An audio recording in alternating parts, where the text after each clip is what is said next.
Every day we saw signs from scriptures. Even may mga di naniniwala sa Biblia at mga biblical prophecies bago ang wakas, we cannot ignore the signs. Bawat taong lumilipas at papasok na taon ay meron tayong tinitingnan kung ano ang nangyayari sa mundo at kung ano ang nagiging epekto nito sa mga buhay at kinabukasan natin. Madalas nakikita natin ang mga fulfillment araw-araw na galing sa Biblia na napakatagal nang nalimbag. We cannot skip the biblical prophecy na nagaganap araw-araw at taon-taon sa kapanahunan natin. At lahat ng ito ay nagaganap sa kalooban at kapahintulutan ng ating dakilang Diyos. Dahil wala kahit isang naganap sa mundo na hindi ayon sa kalooban at kapahintulutan ng ating makapangyarihang Diyos. Isasaysay ko sa iyo kapatid ang 4 na trending na makikita mo sa panahon natin at sa mga susunod pang kapanahunan. Ito ang 4 na trending, 4 trends na konektado sa biblical prophecies. Kung mahilig kang tumingin sa trend, magandang bagay na malaman mo ang mga ito at tingnan na rin bawat kategorya kung ano ang nangyayari sa kasalukuyan at sa darating na hinaharap. Number 1, the rise of global unity and governance. The one world government. Marami ka na bang naririnig at nababalitaan patungkol sa pagpupulong ng mga iba't ibang bansa, mayayaman o mahihirap na ang layunin ay pagkakaisa? Revelation chapter 13 verse 8 hanggang 7, hinayaan din ng halimaw na makipaglaban at talunin ng mga pinabanal ng Diyos. At binigyan din siya ng kapangyarihang maghahari sa lahat ng tao sa mundo, anumang angkan, lahi, wika at bansa. Sasambahin siya ng lahat ng tao sa mundo na ang mga pangalan ay hindi nakasulat sa aklat ng listahan ng mga taong binigyan ng buhay na walang hanggan bago mo panlikhain ng mundo. Ang mga pangalan nila ay hindi nakasulat sa aklat na ito na hawak ng tupang pinatay.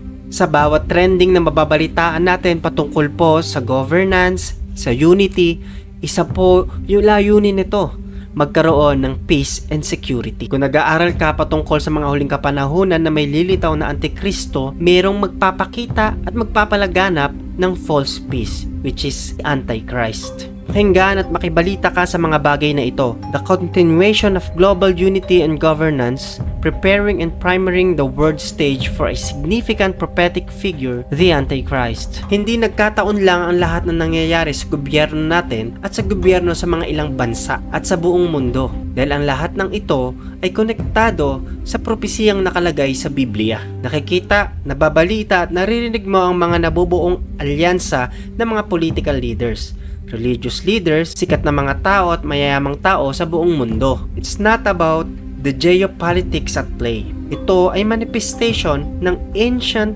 prophecies. Lahat ng digmaan, lahat ng nababalitang digmaan, lahat ng hindi pagkakasundo ng bawat bansa at samahan ng nabubuo ng pagkakaisa ng mga tao, lahat ng ito ay parte ng propesiyang sinabi ng salita ng Diyos na nakalatag sa timetable ng Panginoon. Kung marami kang nababalitaan na ganito sa news, sa panahon natin, sa mga susunod pa, tanungin mo yung sarili mo kapatid, meron ba itong koneksyon sa mga biblical prophecies?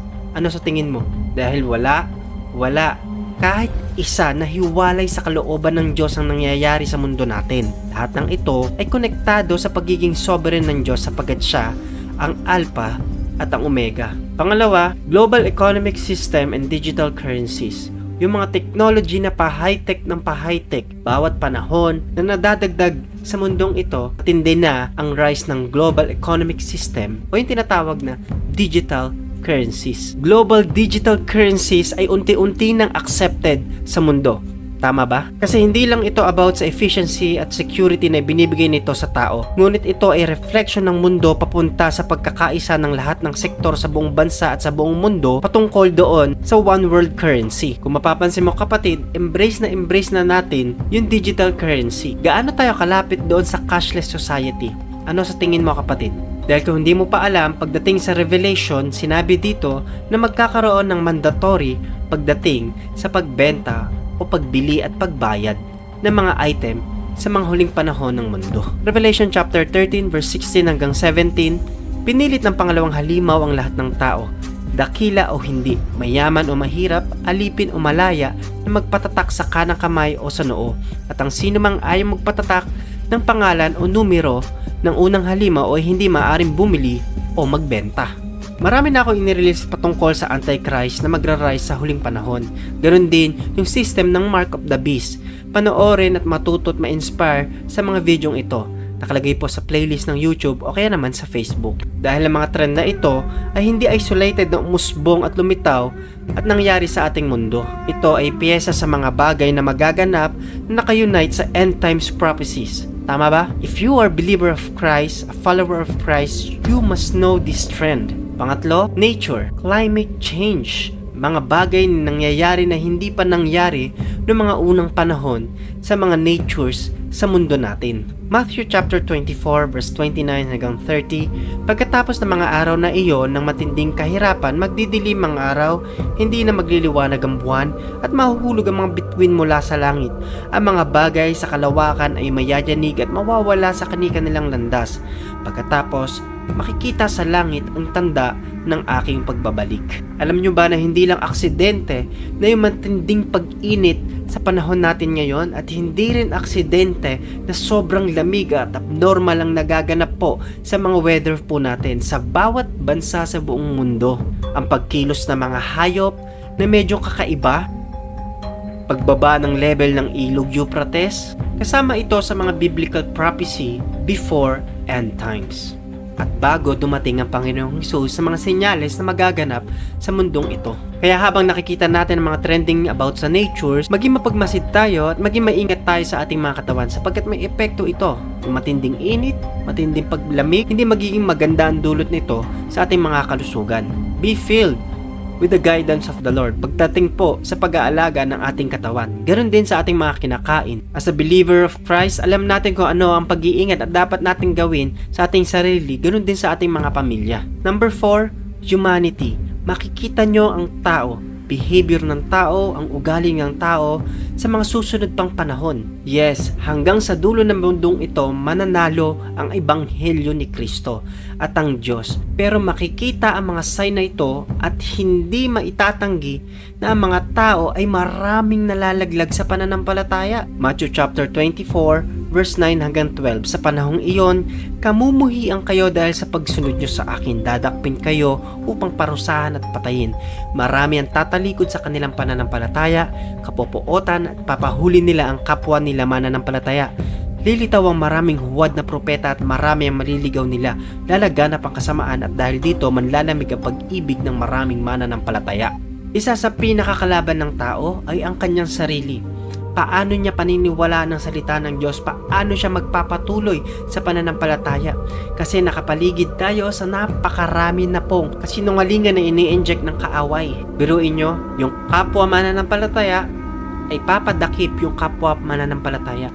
Maraming tatalikod. Magkakaroon kasi ng great apostasy bago ang pagdating ng Panginoong Hesukristo. So ano ang dapat natin gawin habang nalalaman natin ang mga trending na ito sa bawat tao na nakikita, nakakasalumuhan natin kung ano ang mga behavior nila? Maging ilaw at lasa tayo ng sanlibutan ito. Bilang mananampalataya ng Panginoong Hesukristo, patuloy tayong maglingkod, patuloy nating spread ang gospel ng Panginoon. If the gospel spread sa lahat ng nasyon, Jesus is coming. Ipangangaral sa buong mundo ang magandang balita tungkol sa paghahari ng Diyos upang malaman ito ng lahat ng tao sa kadarating ang katapusan.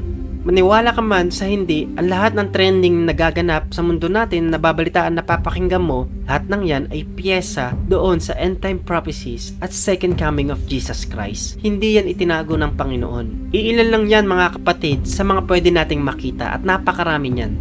Kulang ang video na ito at pag-aaral na ito para isaysay sa iyo ang mga nagaganap sa buong mundo. Tunay lang na mga trending nagaganap sa panahon natin sa mga susunod na kapanahunan na lahat nakalagay sa Biblia ay totoo at pinapatunayan ito ng mga nagaganap sa realidad ng buhay. Hindi ka dapat matakot, hindi ka dapat mangamba kung nababalitaan mo ang mga bagay na ito. Sapagkat kung si Jesus ang nasa puso mo at tinanggap mo siya bilang Diyos tagapagligtas, ikaw ay merong kaligtasan. Spread the gospel. Spread the salvation. Be faithful.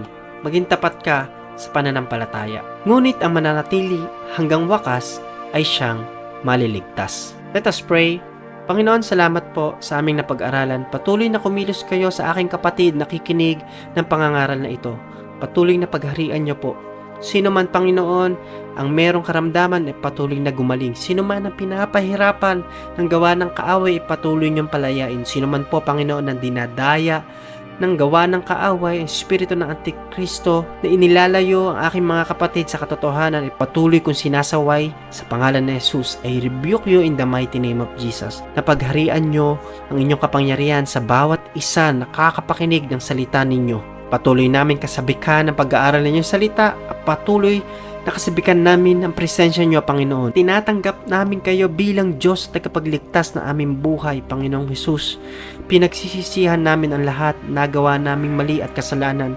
Patuloy na malakaran namin ang kalooban ninyo sa gabay ng banal na Espiritu at pag-aaral ng inyong mga salita sa patnubay ng Diyos amang nakatunghay dyan sa kalangitan. Patuloy namin, Panginoon, ma-embrace ang pag-ibig ninyo at ma-spread namin, Panginoon, ang inimpart nyo sa amin.